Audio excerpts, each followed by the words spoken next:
And we are back with more on News Talk Saga 960. Mark Petrone with you. So very glad you could join us on this edition of the show. Well, Elon Musk has taken a rip at Twitter. Now, we all know that Elon wants to buy Twitter, and it seemed that he was all set to do so until he found out that there were literally maybe even tens of millions of fake accounts. I mean, look how many accounts, fake accounts that Joe Biden has. There's no way he has as many as he claims to have. As many as half of them could be fake for all we know. And Elon has come out and said, well, I'm not going to pay $44 billion for a platform if tens of millions of people who claim to be on Twitter are not, just fake accounts, robo accounts, whatever you want to call them.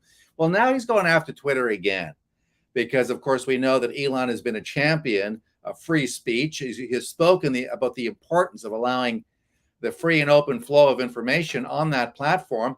And now he's taken a swipe at Twitter after the banning, deplatforming of Peterson, Jordan Peterson, Dr. Jordan Peterson, of course, controversial character, a Canadian, and others too. Dave Rubin, for instance, finding himself in Twitter jail, as well as Theo Fleury. He was there for a while. Now he's back. Well, what's going on here? It seems to be that Twitter, sensing that it's losing its grip on censoring as many people as it possibly can, seems to be actually upping the ante and doing even more of it. So I'm glad to have Daniel Boardman on the show. Daniel is with the National Telegraph. He's a content producer. He's an independent journalist over there.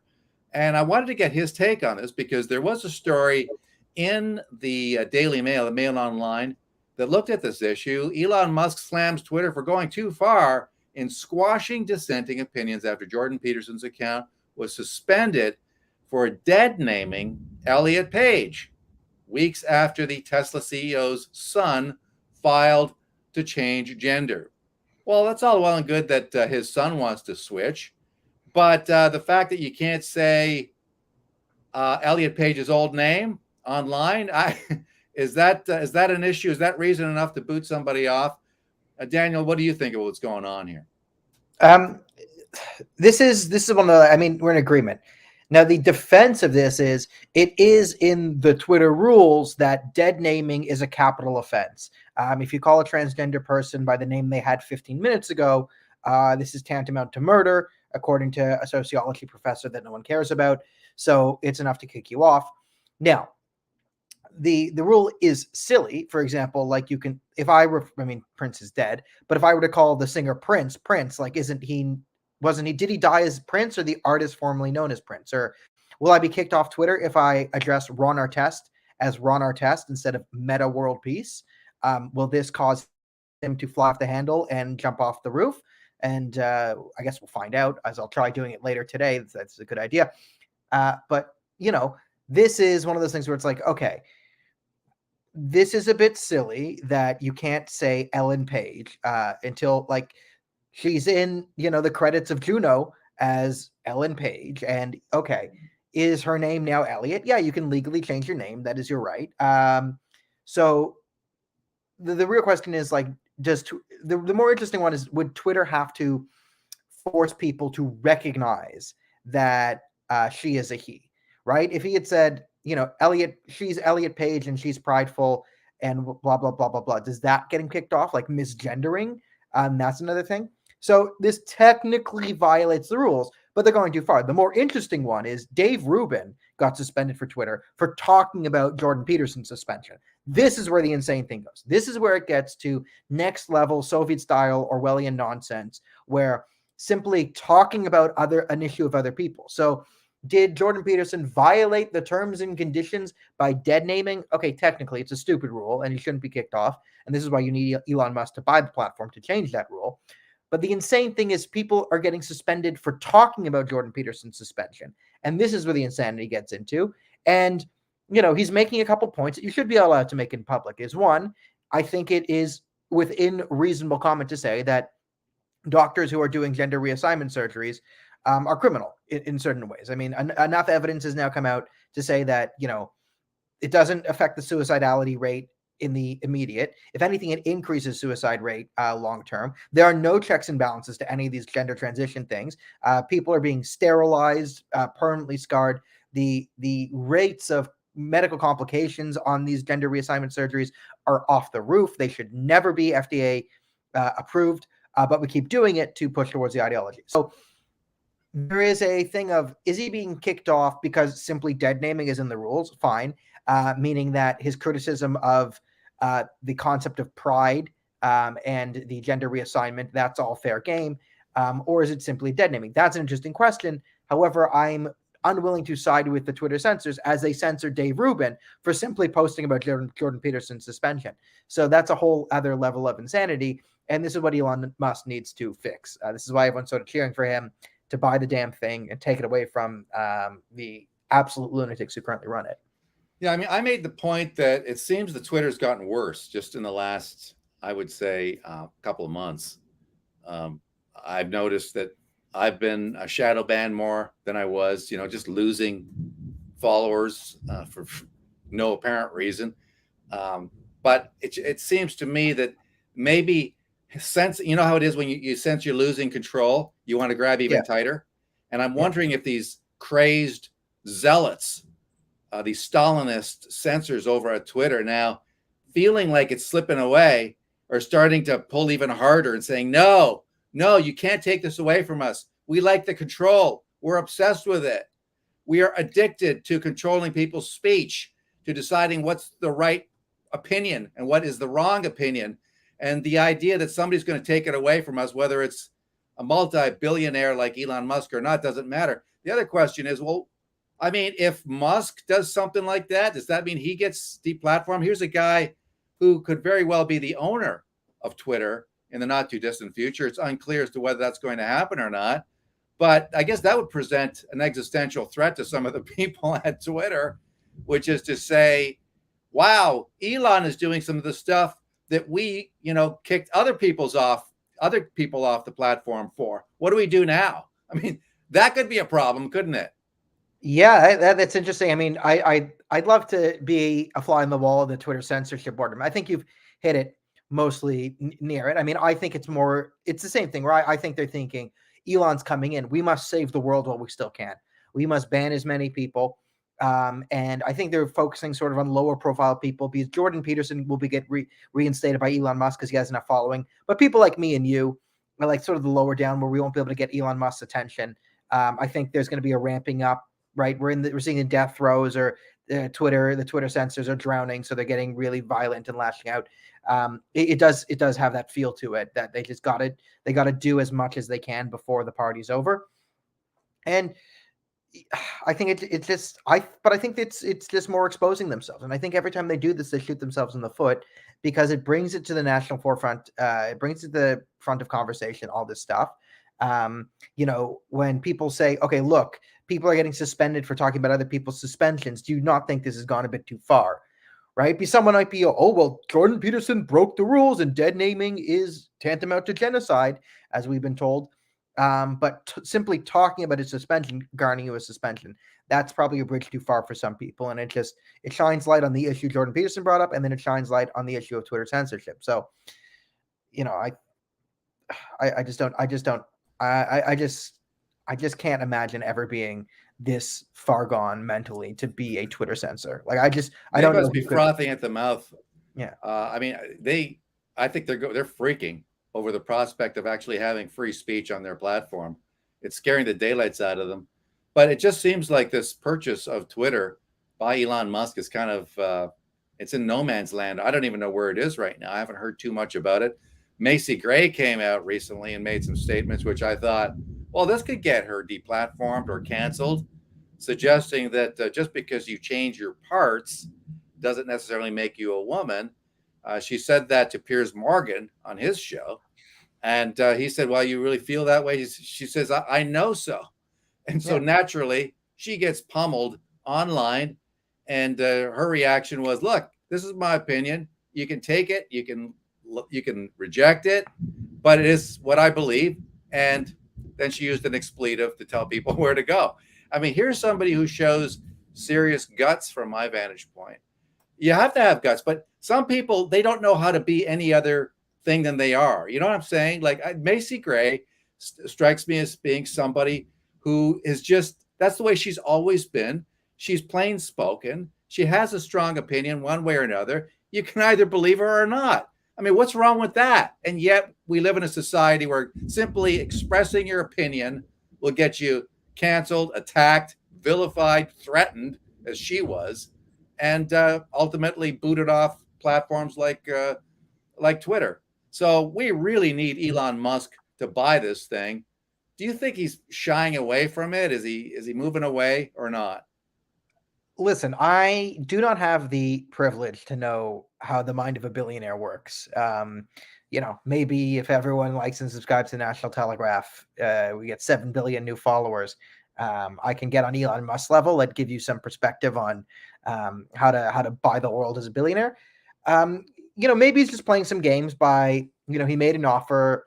He's making them reveal that they're bots to get 44 billion down to 37 billion or whatever it is. And these things take time to acquire. And I'm sure there's all these different confidentiality rules.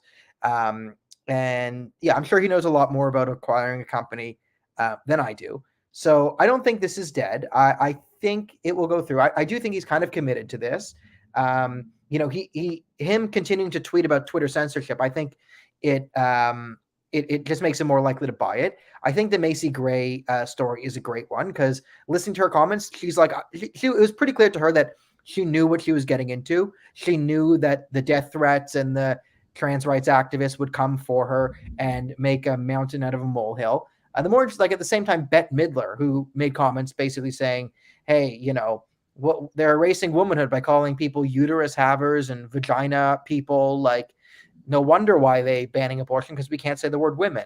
And then the trans rights activists want to kill her for that, even though she's like 99 or whatever she is, right? You can't just let old people like just have reasonable opinions anymore. So that what I assume Bette Midler at some point is going to apologize and say she's gone to a priest of wokeness and realizes that trans rights are human rights and women need to be quiet unless they have a penis, something like that. But Macy Gray gives me more hope because she was like, I know what I'm getting into. I think all of you are wrong. I think your ideas are stupid. I thought about it. I don't need to go to some woke re-education camp. I've listened to your arguments. They're wrong. Women are women. End of story. And those are that I did enjoy. And it doesn't matter that she's a black woman anymore. She has violated, she's committed blasphemy and violated the terms of intersectional theology. So she is no longer black. She's no longer a woman. She is simply the enemy like you and I. And yet here she is telling critics to F after coming under fire for saying changing your parts doesn't make you a woman. Macy Gray, she's 54 years old, said she does not believe transgender women should be allowed to compete against biological women in athletics. Well, that argument is pretty much mainstream, becoming more mainstream all the time.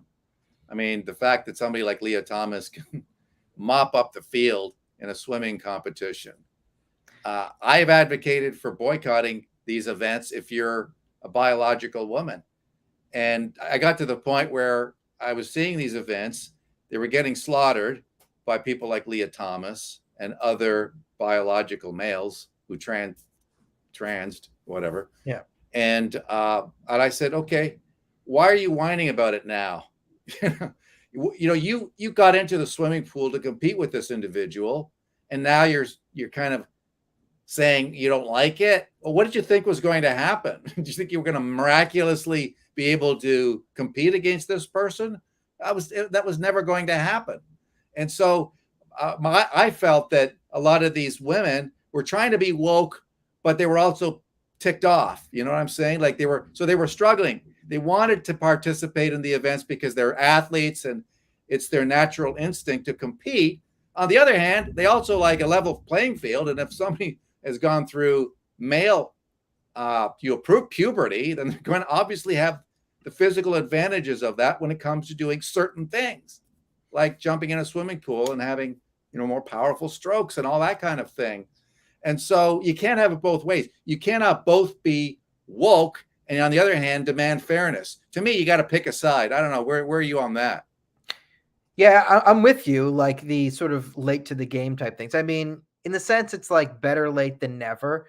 Also with women's athletics, there are certain times where it's like, sometimes you got to kind of shut up and do it because, the professional female athletes make next to nothing, most of them, unless you're super elite and you can get sponsorship deals, because no one really watches much women's sports, let's be honest. So for like high school girls who need to get a scholarship, this is where I understand, like, this is your Super Bowl. It's really high school female, and this is where the trans stuff is so dangerous at high school. Is you're literally robbing scholarships from women, athletic scholarships that would get them a free college education. Because this is where it's really bad. So for the high school girls, I mean, you're in high school, whatever. You just got to suck it up and hope you can get a scholarship. Like if top 4 get a scholarship, right? Okay, and there's 2 trans, well, it's top 2, and you got to try and make that right now. That's, so there is some sympathy, but like once you're a college athlete here and it's like, it's not fair. And like, you're a college swimmer. Yeah. I'm kind of with you. Like, just don't get in the pool. Just don't get in the pool. There's no way you would ever beat Leah Thomas. It's all this stuff about the testosterone levels and androgen levels and hormone levels. Yeah. It's all a silly comparison. There's bone density. Male shoulders are broader, which means you have more leverage. Our wrists and hand size are just different. The grip strength of a man will always be greater than a woman, and just lung capacity as well. In swimming, men and women are the same size. Men have lungs that are 10% bigger, which in any swim competition or any athletic competition, really, or most of them, like women just can't keep up with men because men are designed for more brutal physical activity. That's just evolutionary biology. Yeah, and that's really noticeable in like MMA type competitions where, I mean, women have just been brutalized, horribly beaten. I mean, There's no way. Criminal what is going on in some of those competitions. Daniel Boardman joining us on Saga 960. I want to run past this story for you. You may not be aware of it, but I know you can bob and weave with the best of them, Daniel. Yeah. Steve Bannon trashing Joe Rogan, I don't know, for not letting Trump on his Spotify show, called Rogan's audience low information voters. Let's listen. And Spotify, and you got Joe Rogan over there trash talking Trump. Oh, I don't want to give Trump any platform. But no offense, he doesn't need your platform. He doesn't need your low information voters. Okay. Trump deals with high information people. Your audience couldn't handle worm, couldn't follow it. Start talking inverted yield curve, your eyes would cross. So, don't trash talk and then take money from Spotify. And Spotify's part of the problem. Spotify put it up and made money off it. Is Spotify going to take all the money they made off this kid? Are they going to put it to the victims thing? And I'm sure there's going to be some lawyers that come together and get victims of that and sue Spotify for being an accessory before the fact of having the information up there.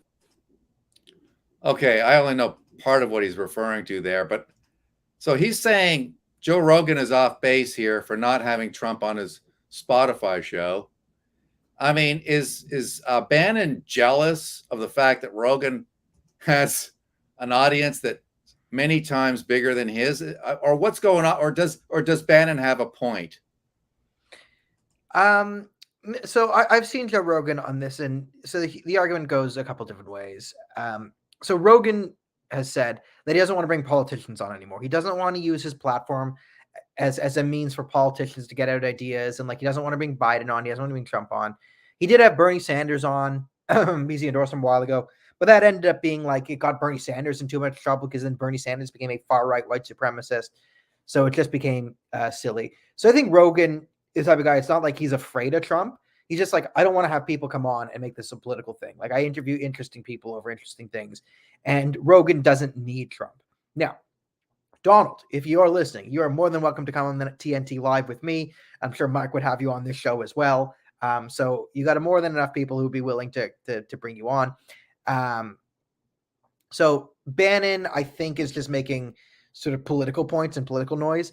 Like I remember, the Trump only deals with high information voters. Trump is the man who said, I love the poorly educated. So I think Trump deals with anyone who likes him. That's Trump. Trump hates people who hate him and love people who love him. Dumb, smart, everyone in between. I think that's been Trump's MO from the start. I think Bannon is just making political noises, which is fine. It is what it is. But I don't think Rogan's scared of Trump. Now, maybe Spotify saying, we just can't handle it. It would be the most viewed thing of all time. They would get 100 million views, and Spotify would make tons of money off of it.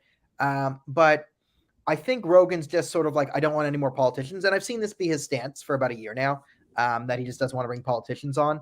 I don't know. Trump is more than just a politician. He's a phenomenon. And now that he's going to run again, how can you not want to have a guy like that on? I don't know. Like, let's listen to Rogan. By the way, I'm not a Trump supporter in any way, shape, or form.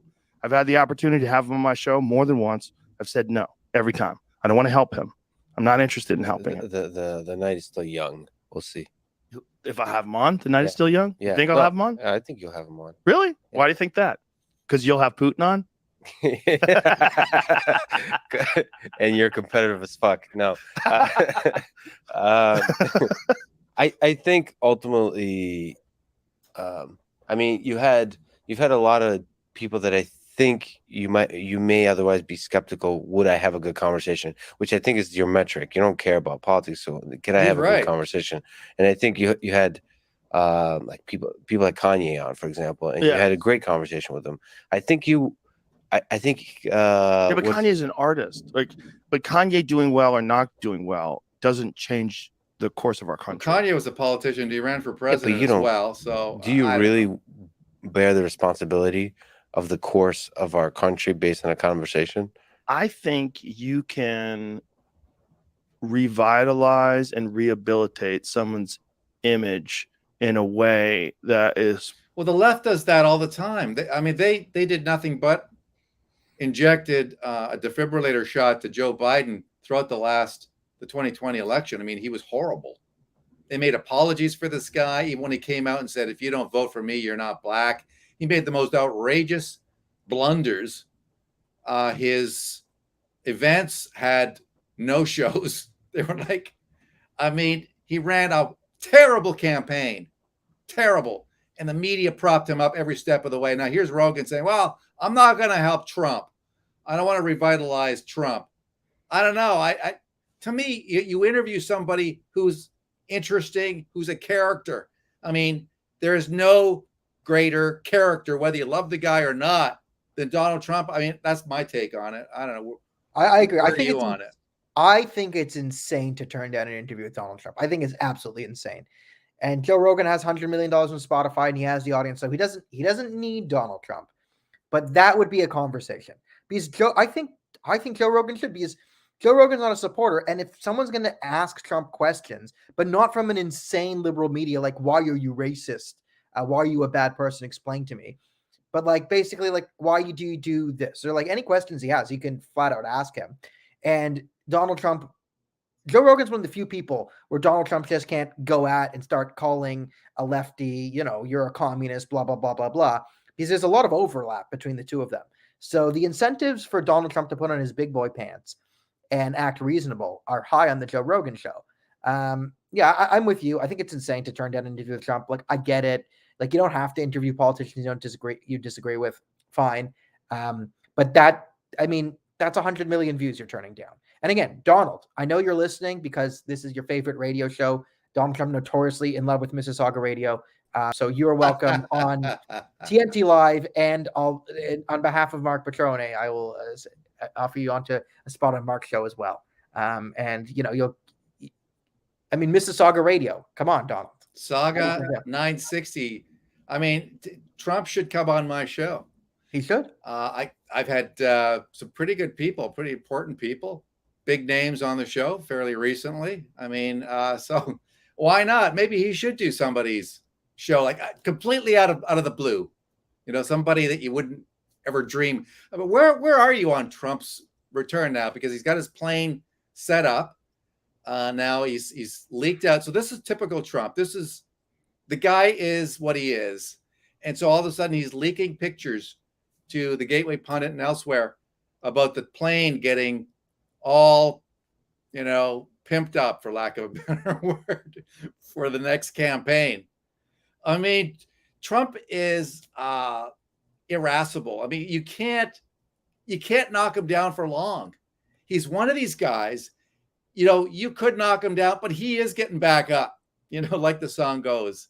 Yeah. And I mean, how about him coming back for a rematch, going back for the presidency? Everybody on the left is just freaking out. They're just completely losing their minds over the prospect that Trump is going to become president again.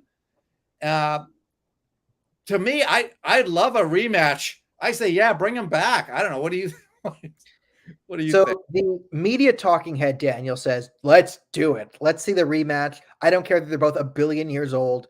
Let's do it again. If we get 4 more years of Trump, oh my God, the stories, the clickbait, oh, great. The National Telegraph will love it. The sort of freedom loving, we kind of need to fix the world and calm down inflation and get stuff done.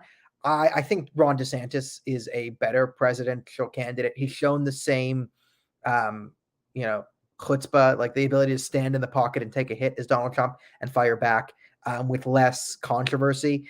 So he's run the media gauntlet. He's followed the blueprint. I think he is a bit better of a governor than Trump would be on a lot of things. So my Republican voter, Daniel, says, please just give me Ron DeSantis. Like, the only way Biden can win is if it's another Trump. They might rig it. Trump will energize the left, the anti-Trump vote. I think DeSantis wins in a landslide of landslides. And I'm not sure if Trump would beat him again, either by shenanigans or by the left being energized by, wanting justices to reinstitute Roe v. Wade or something. I just think DeSantis is safer and gets things done. But again, my media pundit guy, Trump. Do it. So those are my 2 minds. Chrystia Freeland asked why the government won't get rid of the ArriveCan app. She boasts about modesty and humility, says Canadians should be proud of the government's pandemic response. Why has your government kept the ArriveCan app in place after making changes at the border? You know what? Let me start by saying, Canadians, we believe in modesty and humility as a national What the hell issue, does that have to do with and the I think that is ArriveCan a good app? thing. What planet does And this woman certainly live on? I don't think anyone would argue that it's a problem to have political leaders who are too modest or too humble. What the hell is she talking about, Daniel? Do you know? This is the opposite of this. Like, modesty and humbly would be like, oh, we put this in, but I'm humble and I realize I was wrong about this. We don't need it. So mea culpa.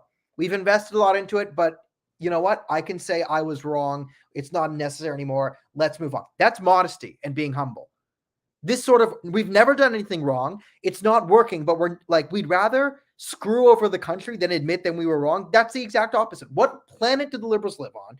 And when do we get rid of them? I'm counting down the days until we can deport Chrystia Freeland and the entire liberal cabinet, send them to North Korea. I'm done with them. They'd be much happier there. They can fit into the government seamlessly, do propaganda there. Just send her to North Korea and Justin, her, Mendocino, Algabra. Is she, this is a big question, is Chrystia now more annoying than Justin Trudeau? I think so. Because it's fresh. It's like, because Justin Trudeau you watch and it's like it's like, how do you reduce water bottles? My family uses a cardboard drink box water bottle type sort of thingy, and we all laugh because he's an idiot and it's funny. She has some sort of functioning brain, but it's just pure lies and pure evil there. It's just malicious evil, and the media is covering for her. It's so annoying. Yeah, I think at this point, Chrystia Freeland is more annoying than Justin Trudeau, equally as evil, but her is more malicious, and whereas Justin Trudeau's is more incompetent. Yeah. And the idea that this government believes in modesty, you have a prime minister who's dressed up in blackface more often than he can count. This guy went on this trip to India early on in his reign and did this dance, appropriated a culture, totally ticked off a lot of people in India, made himself a complete laughing stock, the drama teacher, right? And this guy is supposed to epitomize modesty? What? It's like, what planet? Honest to God, there's nothing modest about Justin Trudeau. He's a narcissist. It's a non sequitur response anyway. It doesn't make any sense. She was asked about the ArriveCan app, and she said, well, we believe in modesty. Well, first of all, it has nothing to do with the ArriveCan app. It's not even we believe in modesty. You don't believe. You have a complete clown and a buffoon for a prime minister. And this guy is supposed to epitomize modesty? Daniel, help me out here. It's even worse than that when you think of it, because her non sequitur is, "We are modest and humble." So it's the statement contradicts itself right off the bat, because modest and humble people don't tell you how modest and humble they are. It basically said, "Listen, we are modest and humble. We are the greatest, and you need to appreciate us for how modest and humble we are, because you're lucky to have us." What in the flying is that? It's a non sequitur, but also contradicts itself. It's like, that's the most narcissistic response you could say under the guise of humility. It is pure nonsense, and the media is going to let her get away with it. In any other country, she would not get away with that. Only in Canada and her newfound homeland in 2025, North Korea, will she be able to get away with this. I mean, honestly, the idea that you would ever equate Justin Trudeau or his government with modesty, that's got to be the stuff of memes from now until the end of time. Daniel, thank you so much for coming on the show. I really appreciate it. Thanks for having me. That's it for this edition of the Mark Petrone Show. Hope you enjoyed it. It was an absolute blast bringing it to you. Hope you enjoyed the whole week's worth of shows. Have a great weekend, my friends. We'll do it again soon. Bye-bye for now.